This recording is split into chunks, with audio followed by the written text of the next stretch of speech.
안녕하세요. 네, 안녕하세요. 네, 가을이 왔어요. 그죠? 가을이, 요즘 날씨가 정말 마음에 드는 것 같습니다. 그, 일단 하늘이 푸르고 맑고, 또 기온이 선선하게 바람이 불고 이러면서, 뭘 해도 이렇게 그 마음이 편안해지는 그런 날인 것 같아서 굉장히 좋습니다. 그 또 이렇게 햇살도 밝고 해서 오늘은 더욱 좋은 것 같습니다. 오늘은 여러분께 제가 부처님의 그 자식 교육에 대해서 소개를 해드리고자 하는 시간을 갖겠습니다. 얼마 전에 제가 법련사에서 사경반을 개설을 했거든요. 그래서 토요일, 월요일 이렇게 이틀에 걸쳐서 이제 사경반을 운영하는데 제가 사경반을 수행의 일환으로 이렇게 그 사경 쓰는 훈련, 사경 쓰는 연습을 같이 해보고 싶어서 기도를 먼저 하고 그리고 사경하고 이렇게 뭐 내용 정리를 좀 해주고 이런 식으로 이렇게 구성을 하고 있고 기도를 하는 파트에서 이제 간단하게 관음 정근을 하고 축원을 이제 해주면서 우리 그 모토가 자기 자신을 위한 한 가지 소망을 성취하자 그런 이제 모토로 해서 소망을 한 가지 써내세요. 축원할 때 부처님 전에 고해서 함께 축원을 하겠습니다. 올려드리겠습니다. 이렇게 이야기를 했더니 사람들이 이제 쫙 그 자기의 소망을 쭉 써내셨어요. 근데 쭉 제가 그 소망을 다 그냥 일반적인 얘기로 할 수는 없고 제가 이제 간단한 요약 단어로 축원 그 문구로 이렇게 바꿔야 돼서 그걸 이제 읽어보니까 절반 이상이 그 당신의 자녀들이 잘 되기를 바라는 그런 내용이시더라고요. 그래서 물론 뭐 이제 그 별다른 특별한 자기의 소망이 없고 그냥 우리 가족들 이렇게 자녀들 잘 건강했으면 좋겠다 이런 내용도 많고 또는 이제 자녀들 뭐 시험이라든가 건강이라든가 또 여러 가지 하고자 하는 일, 뭐 결혼 뭐 이런 것들 원하는 분들도 많고 그래서 절반 이상이 자녀 문제더라고요. 그래서 야, 우리 그 보통 일반 사람들에게 이 자녀의 문제는 참 부모 자식의 관계는 참 쉽지 않구나 이제 이런 생각을 했습니다. 그래서 이제 부처님의 그 자녀 교육은 어땠나 이거를 이제 제가 살펴보니까 역시 부처님은 조금 남다르신 면이 있으신 것 같아요. 그 맞지마니까야 중부에 나오는 내용인데 하루는 부처님께서 그 라울라가 이제 부처님 아들이 라울라잖아요. 라울라가 이제 부처님을 따라서 보통 한 7살 정도의 출가한 걸로 나옵니다. 그래서 7살 정도에 이제 야쇼다라가 부처님께 왕궁에 한번 들린 부처님께 이제 라울라를 부처님한테 맡기고 이렇게 보냅니다. 맡겨서 보냅니다. 그러니까 부처님께서 이제 라울라를 이제 맡아가지고 산으로 들어오시죠. 절로 들어오셔서 라울라가 그 어머니 야쇼다라가 이제 부처님 그 라울라에게 시킨 거죠. 부처님께 가서 유산을 네가 아들이니까 아들로서 유산을 달라고 해라. 이렇게 이제 시킵니다. 시켜서 이렇게 부처님을 따라서 오는데 이제 그 말을 전하니까 부처님이 유산이라고 하면서 해주시는 말씀이 뭐냐면 다시는 세상에 태어나지 말아라. 이게 유산이라고 한마디 해주신 거래요. 그리고 나서 이제 라울라가 이렇게 절에서 살게 되는데 라울라가 이제 7살까지는 그 이제 세손 그 왕손으로 산 거 아니에요? 왕손으로. 왕족으로 살았기 때문에 얼마나 귀염을 받고 살았겠어요. 그래서 굉장히 귀엽고 막 온갖 응석을 다 부리면서 부족함 없이 살다가 이제 절에 와서 사니까 많이 불편했겠죠. 근데도 왕궁에서 하던 그 놀던 습관이 있어가지고 라울라가 이제 자기 또래도 없고 혼자 그렇게 산속에서 스님들 뭐 맨날 수행한다고 그렇게 앉아 있는 스님들 틈에서 사니까 얼마나 지루하겠어요. 그래서 혼자 놀면서 산다는 게 지내면서 놀면서 지낸다는 게 이제 사람들 놀래켜 주는 거에 재미를 붙였나 봐요. 그래서 신도님들이 와가지고 부처님 뵈러 왔는데 부처님 계십니까? 이렇게 물어보면 라울라가 계신데 안 계신데요?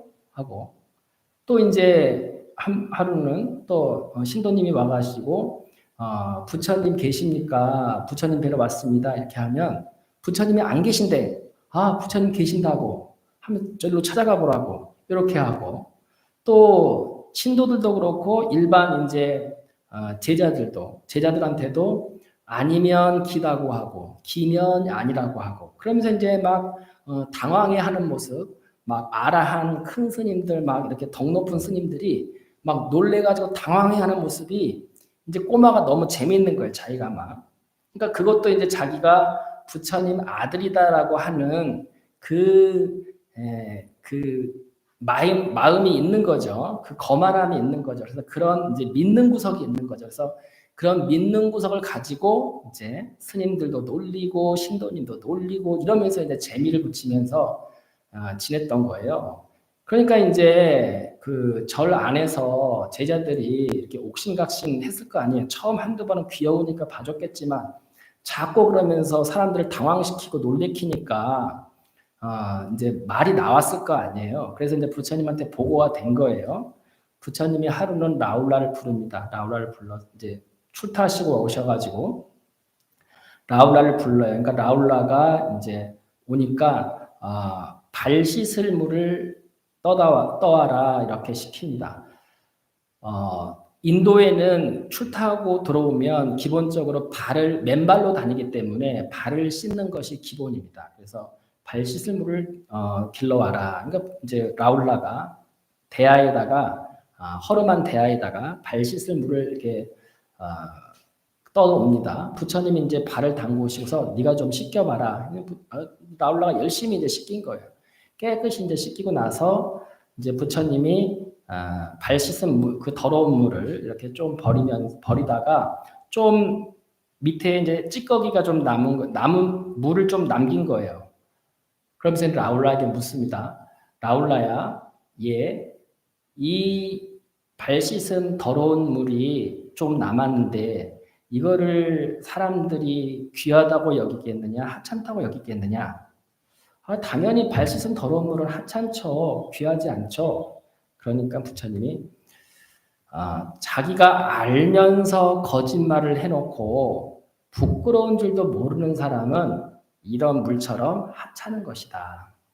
그래놓고 이제 또 물을 버려요. 버리면서 라울라야, 저 발 씻은 더러운 물을 버렸는데 저 물이 버려졌다고 해서 사람들이 아까워하겠느냐?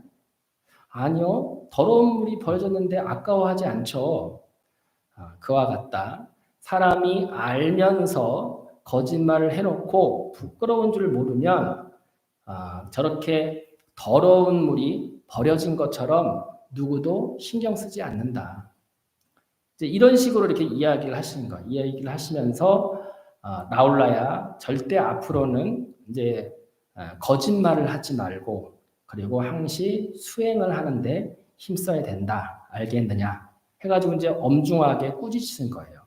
그 이후로 라울라가 이제 그 못된 거짓말하면서 장난쳤던 그 습관을 이제 고쳤다라고 이렇게 나옵니다. 그래서 이제 부처님께서 라울라에게 이렇게 가르치시는 걸 보면 부처님이라고 해서 인간적인 감정이 없는 분이 아니죠. 물론 감정은 있겠지만 그 감정이 어디에서 유래됐으며 그 감정을 어떻게 다스려야 하는지를 당신은 이제 정각을 이루신 분이니까 너무나 잘 알기 때문에 그거에 맞춰서 처신을 했다고 보고, 우리도 이제 그런 부분을 읽고서 우리들이 살면서 다들 이제 우리 여기 나이가 이제 지긋하신 신도분들도 계시고 자녀분들이 계실 건데, 자녀들에게, 자식들에게 어떻게 교육을 시켜야 되는가, 이거를 한번 반추해 볼 필요가 있겠다, 이런 생각을 합니다. 사실 여러분들 다 아시는 것처럼 지금 학자들이, 교육 관련 학자들이 올바른 자식 교육에 대한 거는 정리를 해놨습니다. 딱 정리를 해놨어요. 첫째가 부모가 모범을 보여야 된다. 그게 첫째입니다. 부모가 모범을 보이면 하지 말래도 한다. 그리고 둘째가 자기 부모가 하고자 했는데 하지 못한 것, 그거를 자식에게 강요해서 대리만족하려고 하지 마라. 부모의 욕심을 자식한테 투영해가지고 자식을 그쪽으로 가도록 몰지 마라. 그게 이제 두 번째고, 세 번째가 자식이 이쁘다고 과잉보호하지 마라. 그게 세 번째입니다. 그래서 보통 아기들이 태어나면 24개월까지는 무조건적으로 들어줘야 된대요. 무조건적으로. 그때 이제 뭔가 막 이렇게 배가 고프거나 뭔가 짜증났을 때 우는데, 그냥 애는 강하게 키워야 돼 하고서 이렇게 모른 채 하면 정서적으로 문제가 된다 그래요. 세상은 믿을 곳이 아니구나, 이렇게 안 돼, 그렇게 느낀대요. 그래서 그 신생아 때 받은 그 정서는 평생 고치기 힘들답니다. 그래서 24개월까지는 무조건적으로 아기를 이렇게 이뻐하고 사랑해야 하고, 내가 항시 옆에서 너를 지켜줄 거야 라는 데요.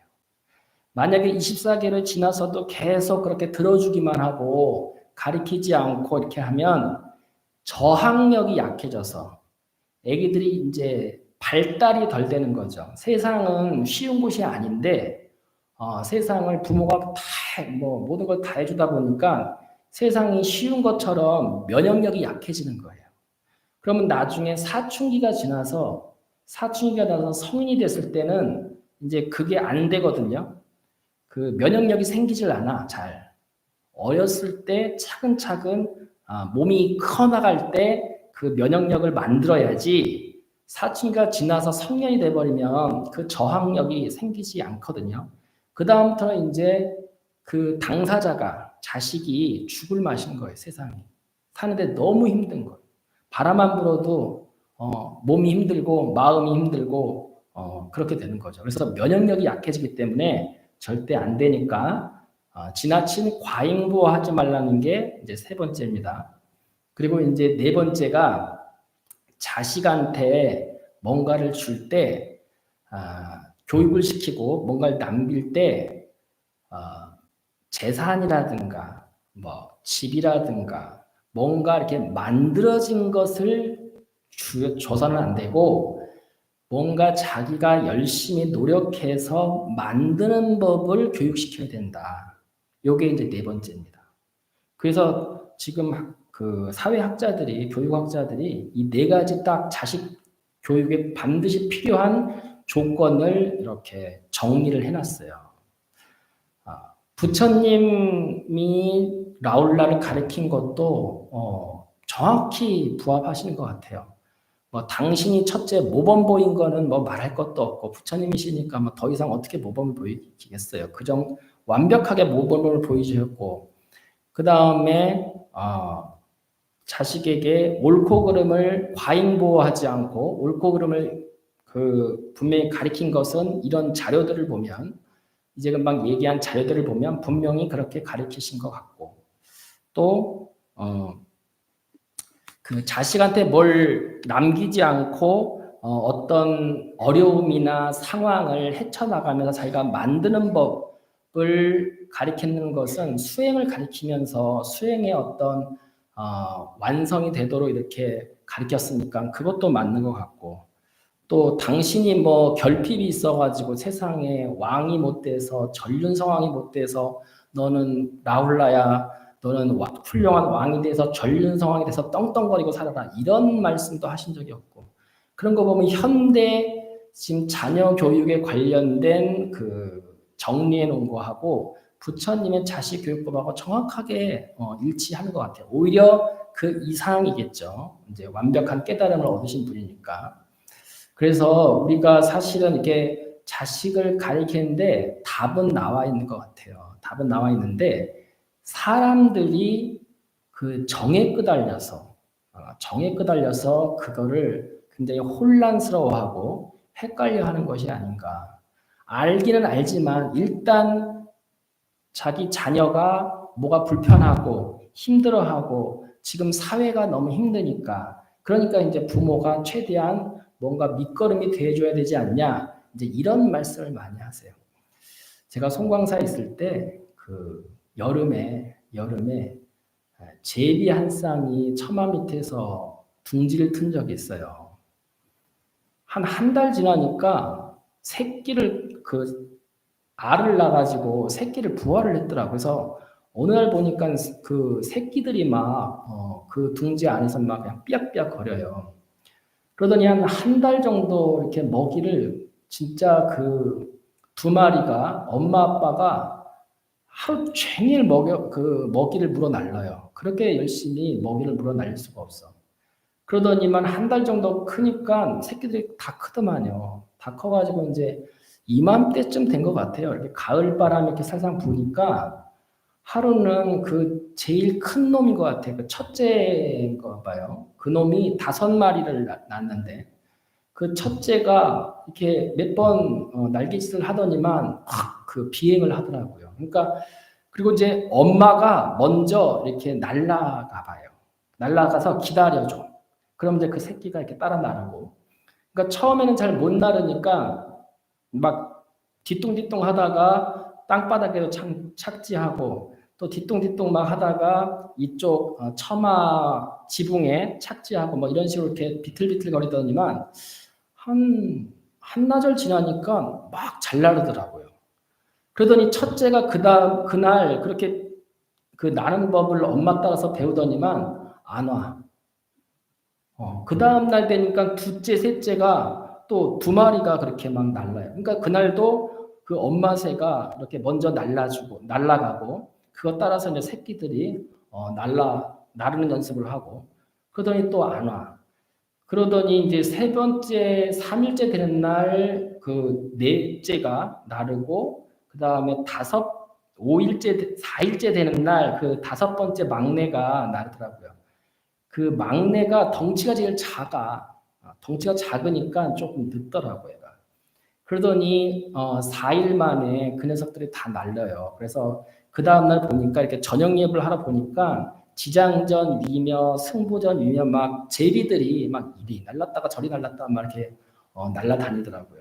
그러더니 이제 하루이틀 그러더니 그마저 이제 아예 보이질 않더라고요. 그래서 다 그렇게 이제 떠나 보내는 것 같아요. 그래서 그런 걸 보니까 야, 이렇게 어떻게 짐승들도 저렇게 열심히 키울 때는 열심히 키우고 마지막에 다 키워서 떠나보낼 때는 저렇게 칼같이 떠나보내나, 이제 그런 생각이 들어서 야, 사람보다 낫다, 이제 이런 생각을 했는데, 이게 사람들은 오히려 정이 많고 생각이 많아가지고 그게 잘 안 되는 것 같아요. 제가 서울 신도님들하고는 이야기를 많이 안 해봐서 잘 모르겠는데, 제가 제주도에 있을 때 그 신도님들하고 가끔 얘기해보면 나이가 이제 지긋하신데도 계속 이렇게 일을 하세요. 보살님이. 왜 그렇게 일을 하시냐고, 이제 여의도 이제 애들도 다 출가시켜서 결혼도 시켰고 좀 편안하게 한가하게 이렇게 지내시라고 이렇게 얘기를 하면 그 보살님들 하는 말씀이 그 지금 그래도 일할 수 있을 때 열심히 일을 해서 자기 노후자금 모은다고 하는 게 아니라 애들 집을 사줘야 된대요. 집을 사줘야 된다. 그래서 아니 집을 자기 본인 집을 자기 본인이 결혼식까지 시켰으면 직장도 있겠다. 자기 본인이 사야 되는 거 아니에요? 이렇게 물어보면 집 사기가 너무 힘들어서 그런데 그 친구들끼리 그 애들 자식들 그 친구들끼리 너는 부모님한테 뭐 받았고 나는 부모님한테 뭐 받았고 이렇게 지네들끼리 경쟁 아닌 경쟁처럼 비교를 한다는 거예요. 그래서 너는 부모님한테 집도 받고 너는 부모님한테 자동차도 받고 뭐도 받았는데 받은 게 없는 자식들은 이제 의기소침한다는 거예요. 그래서 자기가 지금 요즘은 이제 집 사기가 워낙 힘든 시대니까 집은 있어야 그래도 살기가 조금 여유가 있지 않겠냐. 그래서 그냥 어쨌든 열심히 자기가 일할 수 있을 만큼 열심히 해가지고 집을 사주려고 그런다는 거예요. 그래 이제 제가 그러지 마세요. 그냥 지집 지가 살라고 그러세요. 이렇게 얘기를 하는데 근데 이제 그게 그렇게 말을 해도 그분이 이제 마음에 들어오질 않죠. 제가 뭐 그런 말을 했다고 해서 들어오질 않는데 그런데도 이렇게 고생스러워하면서 집을 사주려고 하는 거 보면 집 사주는 자체가 뭐 나쁜 건 아니겠죠. 여유가 있으면 얼마든지 살 수도 있고 그렇게 할 것 같은데 근데 그렇게 여유가 없어서 본인이 힘든데도 본인 노후도 챙기지 못하면서 자식 집을 사주려고 나이 들어서까지 그렇게 하는 거는 좀 문제가 있지 않냐. 일단 부모한테 문제가 있고 노후에 문제가 되겠죠. 둘째는 그렇게 자식이 집을 받으면 자식은 집을 사는 즐거움도 없어지잖아요. 그죠?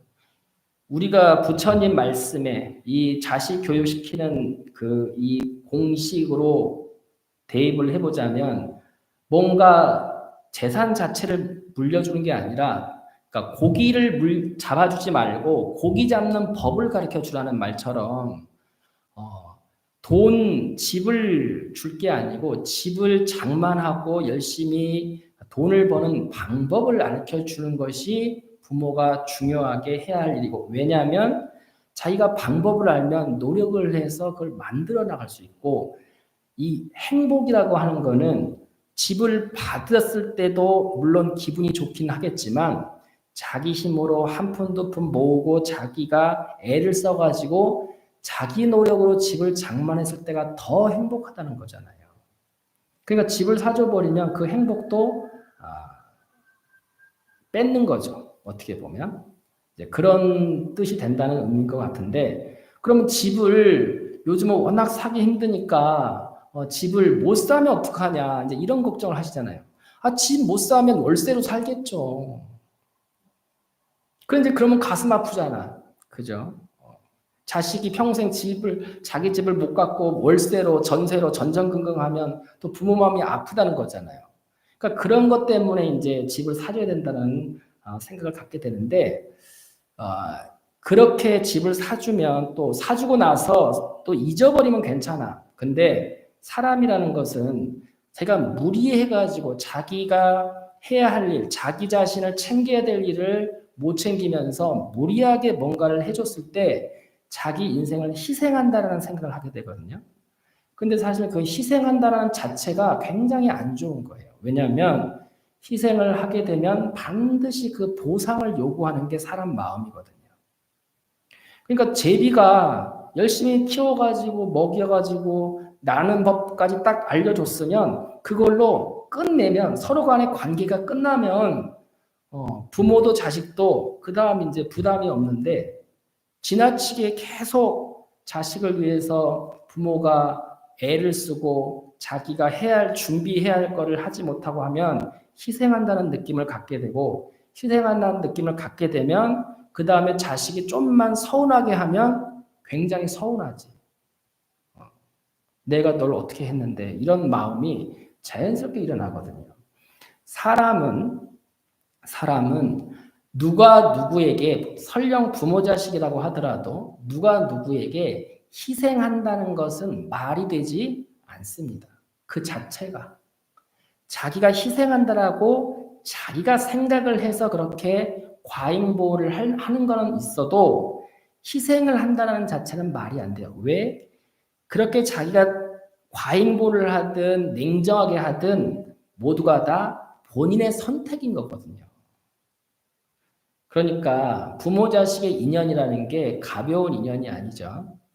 몸이 한 몸이었다가 두 몸이 되는 인연이잖아요. 부모가 자식이 엄마 뱃속에 있을 때는 한 몸이었다가 그게 이제 태어나면서 몸이 둘로 나눠지는 인연이거든요. 그러니까 몸을 한 몸으로 이렇게 썼던 인연이니까 얼마나 지중한 인연이겠어요. 그래서 결코 가벼운 인연이 될 수 없죠. 하지만 가벼운 인연이 아니라고 해서 두 존재가 하나의 인생일 수는 없다라는 거죠.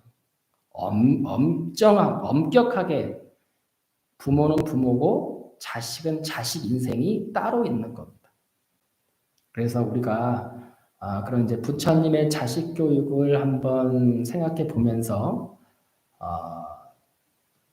내가 부모로서 해야 될 때는 최선을 다해서 해주고 그리고 냉정할 때는 과감하게 냉정을 해야 그게 부모를 위해서 자식을 위해서 서로가 좋은 길이다라는 것을 한번 생각해 볼 필요가 있지 않을까라는 생각을 합니다. 이상 마치겠습니다.